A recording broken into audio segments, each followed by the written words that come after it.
Hello, so today I'm going to be doing my the start of the week. So another reading vlog. So becoming my thing now to do because I just enjoy doing it this way.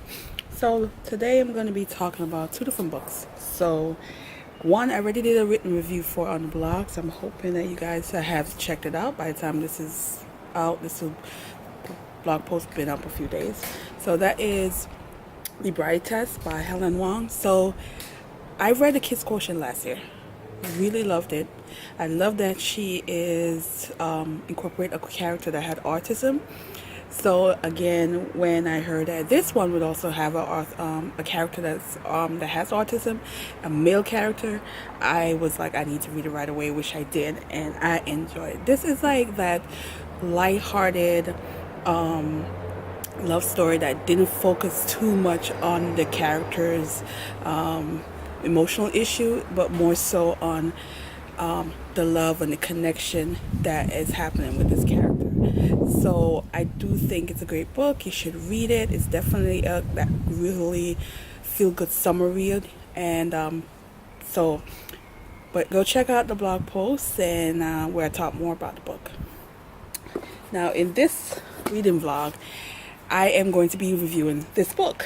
This is The Star Side of Bird Hill by Naomi Jackson, and I first heard about this book last year at Brooklyn Book Festival. If you saw the video, she was in a small clip in the book, in the vlog, sorry. And I knew I wanted to read this. Yeah, guys, the sun's gonna come in and out. It's one of those days. I knew I wanted to read this book. Also, it was perfect because it fits in with my Caribbean series. And this is a story about two sisters whose mother does pack them up and send them on a plane over to Barbados to live with their grandmother. And what's happening is they're not sure why their mother just shipped them over to their grandmother, because they don't know the woman. They've never been to Barbados, and their mother been acting strange. They're not sure what's going on. But what I am enjoying so far is this book will remind me so much of my childhood living in Jamaica, where I remember summertime being shipped off to my grandmother and not liking the area because I was a city girl, and here I am in rural part of Jamaica where there is no running water in the house, there's no light, and the bathrooms are outside. And I remember being miserable and connecting to the neighbor's daughter who was on my age and making the best of it and surviving the summer. And looking back now, I wish I had enjoyed it more, but being a kid and not being able to watch some cartoon, it was a big deal. But anyway, this book also is talking more about mental illness and family connection and young girls growing up. And one is a teenager who wants things a certain way, and she is rebelling and doing all these things that are not uncommon. And then there's one who's much younger than her sister, but she has this kind of old soul, and she wants to experience Barbados. She wants to learn more about her grandmother, who sometimes because of her spirituality and how she handles things, is looked at as this ugly woman. There's also that thing where I laughed about, because I remember growing up where church was good time. That was considered good time, going to church and all these things. And I laughed at that part because I'm like, yeah, that's so relatable. Although this is Barbados, it has so much common things that you will see in pretty much a lot of English Caribbean island. So I'm gonna, continue reading this and, and give you a full wrap up at some point. So yeah, so I am going to cook some food, but I'm outside and I'm tempted to use a grill. My neighbor, she just cleaning her grill and getting ready to start it up. So I think I might, do the same, but then I'm kind of lazy, so I don't know. So we'll see. So yeah. So today is going to be some shrimp stir fried. So basically what we have is shrimp. This is some red peppers. We have some scallion. We have some scotch bonnet pepper. We have a cauliflower with broccoli. So it's what they call cauliflower rice. And this is it, yeah. So I'm just gonna eat this today. It's an easy meal, doesn't take long to cook, and yeah, so.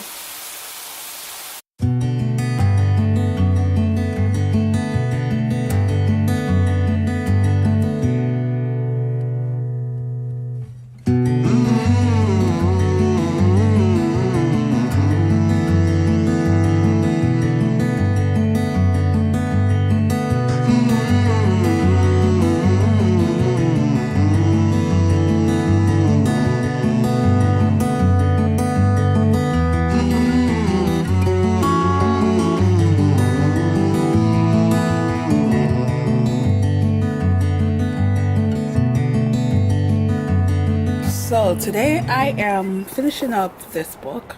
I'm not that far, I'm far from the end. I probably, what we got? Like 40 something pages.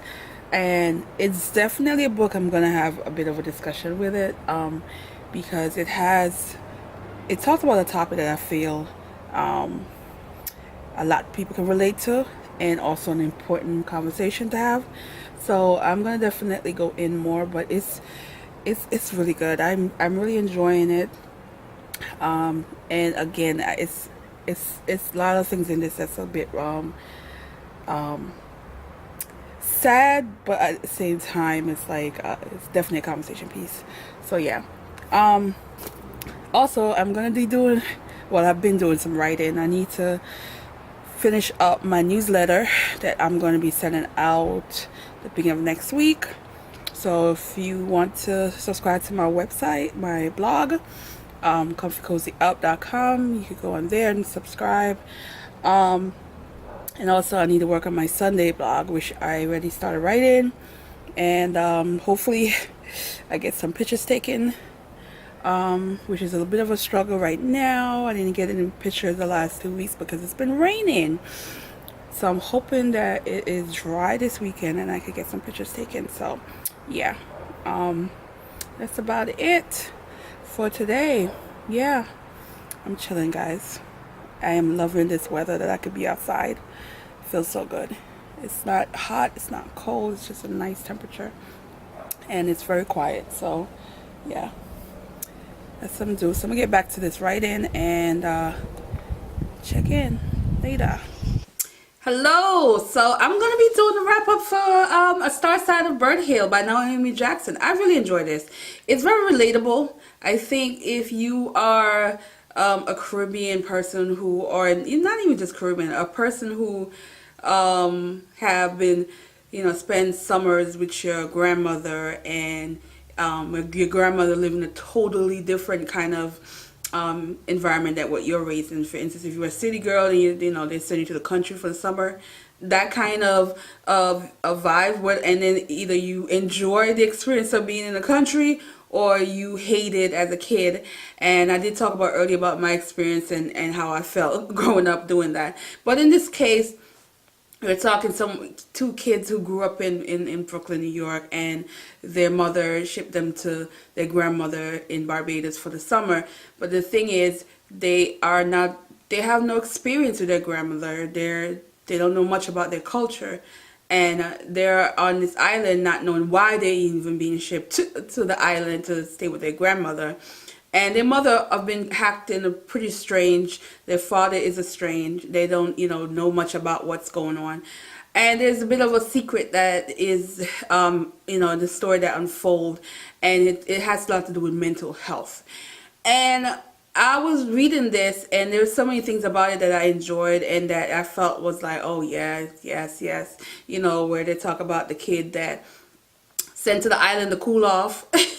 Or, being different and, wanting to be accepted as a kid into a certain environment. All of that played a part in this book. One of the things that I really, really thought about immediately when, certain things was unfolding is how much it's not really talked about as much, but you have situations where people leave their country, come to America alone. There's no support system. There's nobody here, and not everyone have the luck of immediately having some form of success in terms of being able to take care of themselves, being able to make some kind of money, so it's that sustain them. And you have that issue, and then there's some who are able to do that, but they're alone. They're here. They don't. There's no family. They can't really go back home because they haven't really accomplished what they want. And if you're dealing with a person who already have some kind of emotional issue, on top of that, you can, depression can sink in quickly, and it's how you handle it. And everybody is not strong. And I've known people who have been here and was here for many years without any seeing their family and struggling. And it makes me wonder. There's this particular book I remember, Behold the Dreamer. I think that's the name of the title. I'll insert it somewhere here. And I remember that book where you think about, do you stay in this country and suffer, or do you go home and suffer in a land, a culture that's yours? And that is, when I think about what a lot of things that was going on, and how this grandmother, she was amazing in the story, and that whole idea of go home.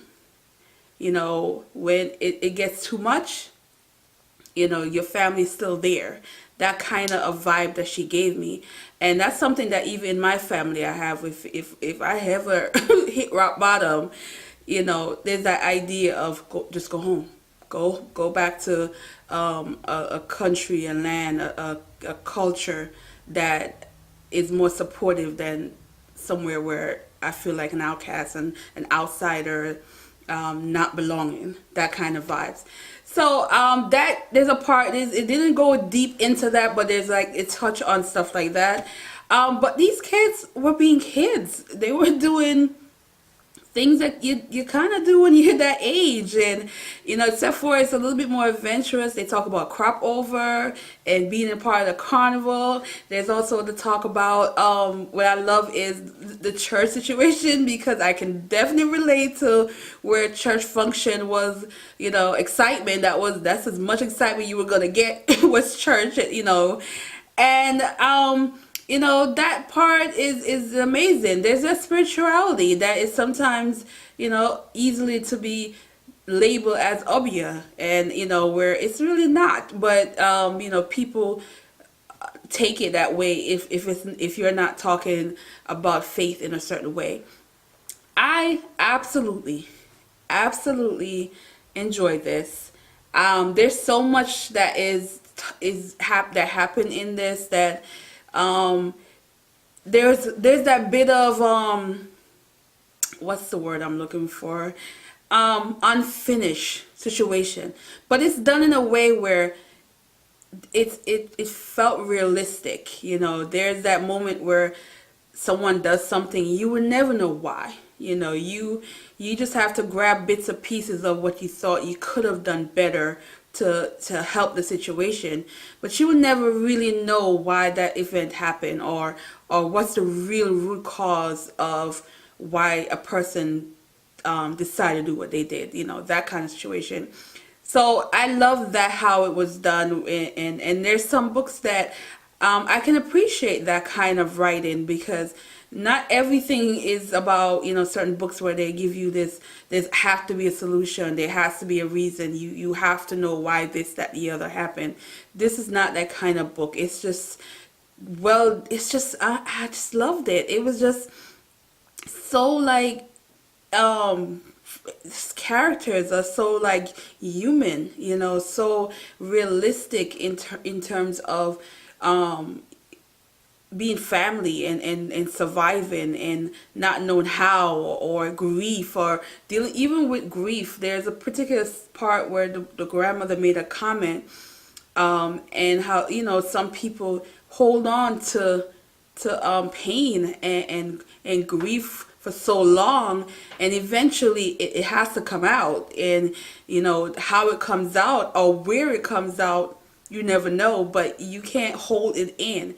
You know that at some point you're gonna, that pain that you're feeling, you're gonna have to release it.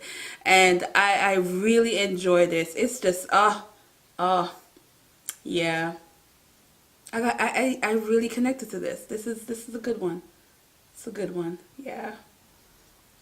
So highly, if you can't tell by now, this is a good one to add to your list. Um, it definitely um, made me think, and had moments where I was entertained, and very relatable in terms of being an immigrant, and having those or those grandma moments, and yeah. So definitely pick this up, add it to your summer read. It's definitely a summer read because the entire story, well, not the entire, but the majority of the story took place during the summer. These kids were supposed to be there for summer. So, check it out. And if you've read it, let me know how you felt. And let's chat. And also, if you've ever been shipped away to your grandmother during the summertime, do you have good memories of it, or is it just one of those where you're like, oh, I hated it? So chat about it in the description, comment section, sorry.